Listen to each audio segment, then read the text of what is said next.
നമസ്കാരം, വള്ളുവനാട് ന്യൂസിലേക്ക് സ്വാഗതം. നിലമ്പൂർ ഷൊർണൂർ റെയിൽപാതയിൽ ജനുവരി 1 മുതൽ വൈദ്യുത തീവണ്ടികൾ സർവീസ് ആരംഭിച്ചു. ഡീസൽ എഞ്ചിൻ തീവണ്ടികൾ സർവീസ് നടത്തുന്ന കേരളത്തിലെ ഏക പാതയാണ് വൈദ്യുത വണ്ടികൾക്ക് വഴിമാറിയത്. ഷൊർണൂർ നിലമ്പൂർ റെയിൽപാതയിൽ വൈദ്യുതീകരണം പൂർത്തിയായതോടെ ജനുവരി 1 മുതൽ വൈദ്യുത വണ്ടികൾ ഓടിത്തുടങ്ങി.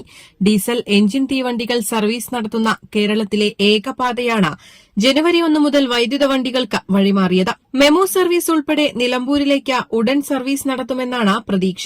Nilambur Kochuveli Rajyarani express, Kottayam Nilambur express, Palakkad Nilambur express, Shoranur Nilambur പാസഞ്ചറുകൾ എന്നീ വണ്ടികൾ പൂർണ്ണമായും വൈദ്യുതീകൃത വണ്ടികളായാണ് സർവീസ് നടത്തുക.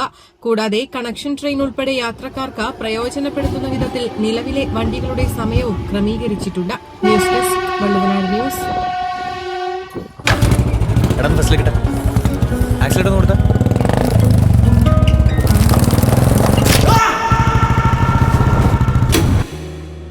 വിരലിന്റെ അറ്റം കട്ടായി പോയിട്ട് ഇങ്ങനെ തൂങ്ങിക്കിടക്കുമായിരുന്നു.